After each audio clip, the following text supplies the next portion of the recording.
Mr. President, I was very pleased to be here for the remarks of my colleagues and friends, and I'd just respond by saying that we are all for growth. We are all for growth of the American economy. I think on this side we're just a little bit less sure that you grow the economy by growing the share of the economy that goes to the super rich and to big corporations, or that you grow the economy by growing benefits to corporations that move jobs from America overseas. And I'm pretty confident that on our side we don't believe that the solution to the deficit is a tax bill that raises the deficit. But I'm here to talk about the climate change conference that we just got back from in Germany, a conference where the United States stood alone as the only nation in the world, Syria and Nicaragua having left us, not a party to the historic Paris Agreement. Led by Senator Cardin, my colleagues Senator Markey, Schatz, and Merkley, and I went to Bonn to tell the nations gathered there that the Trump administration does not represent American views on this issue, nor American determination to tackle the climate challenge. And it was not just us who went there to say we are still in. American governors, mayors, universities, and major corporations all brought the same message, that notwithstanding the Trump administration's efforts to separate us from the Paris goal, we are still in.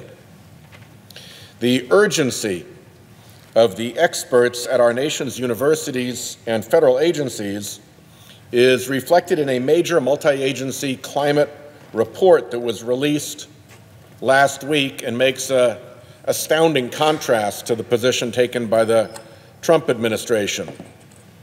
The Climate Science Special Report will serve as the scientific backbone for the fourth National Climate Assessment due next year. The authors list is a who's who of top university scientists and agency experts from NOAA, the EPA, NASA, our national labs, the National Science Foundation, and the Departments of Agriculture, Defense, Energy, Commerce, Interior, and State. In all, 13 federal agencies and departments. This report was also peer-reviewed by our American National Academy of Sciences. The New York Times properly described it as the United States' most definitive statement on climate change science. The report wastes no time getting to the heart of what's causing climate change. I quote it. This assessment concludes, based on extensive evidence, that it is extremely likely that human activities, especially emissions from greenhouse gases, are the dominant cause of the observed warming since the mid-20th century. It goes on to say, the magnitude of climate change beyond the next few decades will depend primarily on the amount of greenhouse gases, especially carbon dioxide, emitted globally. Further, it says there is broad consensus that the further and faster the Earth system is pushed towards warming, the greater the risk of unanticipated changes and impacts, some of which are potentially large and irreversible. In a 2016 interview, President Trump said there is some connectivity between human activity and climate change, but he said, you can make lots of cases for different views. Well, the president ought to read his administration's own report. There is more than just some connectivity. To quote the report, for the warming over the last century, there is no convincing alternative explanation. No convincing alternative explanation, supported by the extent of the observational evidence. But this administration's industry hacks are not paying attention, and instead of helping, they're out busily doing things like deleting the words climate change from agency websites.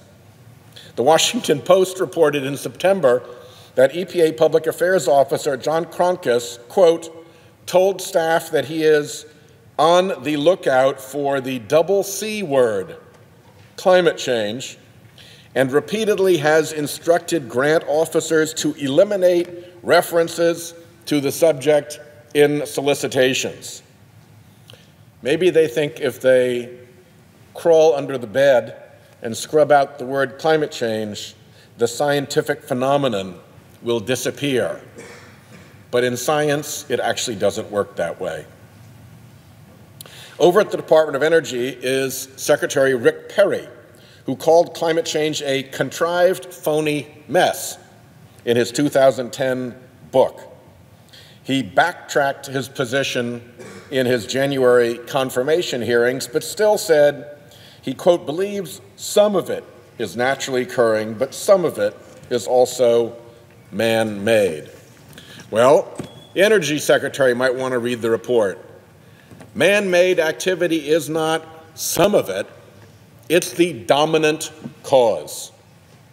Then there is EPA Administrator Scott Pruitt, who said about human activity causing climate change, there is tremendous disagreement about the degree of impact. So no, I would not agree that it's a primary contributor to the global warming that we see. The EPA Administrator needs to read the report too. He's wrong and wrong. Dominant is what the report says, with no convincing alternative. If Perry or Pruitt bothered to look at the report their staffs helped write, they'd see this graph. Human activities are the primary driver of recent global temperature rise. This is the human activity column. This is solar effects. This is volcanic effects. Every once in a while, somebody says, oh, it's the volcanoes that are doing it. It's not us. Turns out volcanoes are actually having a slightly cooling effect. People say, no, it's solar radiation. It's not us. You can barely see the amount of solar radiation warming. All of this is human-caused climate change. It's more than dominant. You can barely see other factors up against it. As for Pruitt's claim that humans are not a primary contributor to the global warming that we see, well, you can turn to the report's page 31. Quote, human activities are now the dominant cause of the observed trends in climate. And flip forward to page 36. Many lines of evidence demonstrate that human activities, especially emissions of greenhouse gases, are primarily responsible. So Pruitt, humans are not a primary contributor. The actual science, human activities, especially emissions of greenhouse gases, are primarily responsible for the observed climate changes in the industrial era, especially over the last 6 decades, to finish out the quote. And you can flip to the next page where it says, there are no suggested factors, not even speculative ones, that can explain the timing or magnitude of what's happening in our climate, or that would somehow cancel out the role of human factors. Just last week, Kathleen Hartnett White rolled into the Environment and Public Works Committee out of the President's climate denial clown car. White is a prolific climate denier from the fossil fuel-funded Texas Public Policy Foundation. She wrote that carbon pollution in the atmosphere is, quote, unquestionably a huge social benefit. Unquestionably a huge social benefit. Okay. She also compares climate science to a cult, which kind of lines her up a little bit with that Heartland Institute that has compared climate scientists to the Unabomber, just to give you an idea of the intellectual rigor of the climate denial arguments. Now, she is up for consideration as chair of the Whitehouse Council on Environmental Quality.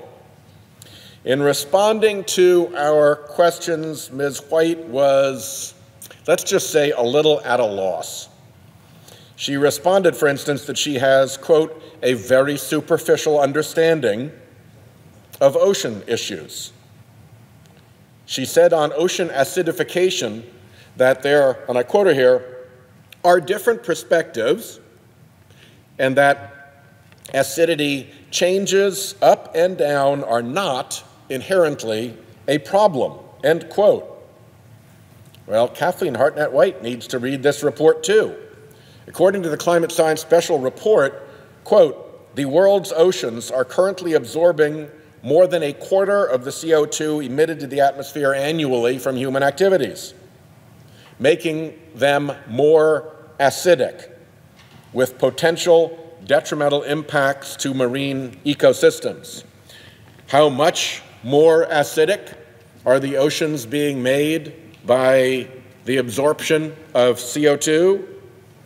The report goes on to say, the rate of acidification is unparalleled in at least 66 million years.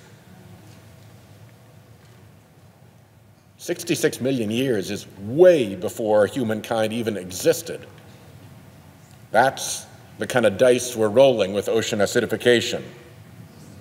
I pressed Ms. White on how much of the heat greenhouse gas emissions add to the atmosphere is absorbed by the oceans. She couldn't even tell me if it was more or less than half of it. Yet, she insisted she knew there, quote, are differences of opinion on that there's not one right answer. So in a nutshell, she doesn't know what the science is, but she sure knows that it's wrong. Well, there actually is one right answer. And wouldn't you know it, it's in the Climate Science Special Report, which says, and I quote, not only has ocean heat content increased dramatically, but more than 90% of the energy gained in the combined ocean-atmosphere system over recent decades has gone into the ocean. In fact, to be more precise, it's 93%. And by the way, that is heating the oceans at a rate greater than setting off a Hiroshima-style nuclear bomb in the oceans and having all of the heat of the nuclear explosion absorbed by the oceans, more than one explosion per second. So it's quite a heat transfer. I asked Ms. White about a basic scientific principle. Do you think if the ocean warms, it expands? Does the law of thermal expansion apply to seawater? End quote. After a long pause, she replied, again, I do not have any kind of expertise or even such layman study of the ocean dynamics and the climate change issues. For somebody who wants to lead the Whitehouse Council on Environmental Quality and help guide the science in this area, it's a pretty rudimentary scientific principle that water expands as it warms. If you can't grasp that, good luck grasping the risks that sea level rise poses to coastal communities like ours in Rhode Island. The Climate Science Special Report states that, and I'm quoting here, it is virtually certain that sea level rise this century and beyond will pose a growing challenge to coastal communities, infrastructure, and ecosystems. Rhode Island has coastal communities, infrastructure, and ecosystems, so this challenge is very real for my home state. Climate change, sea level rise, and ocean acidification are challenges that require smart leadership and initiative. We need to take action to bolster our infrastructure, fortify our coasts, and help communities prepare for those challenges on the horizon. Instead, in this administration, we get the likes of Perry Pruitt, and White. I wish ignorance were what's driving these administration officials. Ignorance can be rectified with education, with information. We could assign them to read the climate science special report, for instance. They might find it illuminating and realize that what they have been saying is factually false. Unfortunately, it's a much more nefarious condition than ignorance that afflicts this administration on climate change. And it is a condition that cannot be cured with facts. This is about fossil fuel money. The malady of fossil fuel money in politics is what prevents the stark warnings in the climate science special report from being a call to action in Congress. Mr. President, in Bonn, at the COP23 gathering, we saw that the rest of the world is not turning a blind eye to climate change. The rest of the world is confronting it head on, along with many American states, many American cities, major American corporations, and virtually every major American university. Those are all very hopeful signs. And while our president and his administration have bound themselves to the fossil fuel polluters, the American people have not. Rhode Islanders and Americans everywhere care deeply about getting ahead of this problem, about achieving the goals of the UN framework. And the American people will carry forward American leadership in combating climate change, no matter how evil the continuing influence of the fossil fuel industry in Congress. Mr. President, I yield the floor, and I note the absence of a quorum. The clerk will call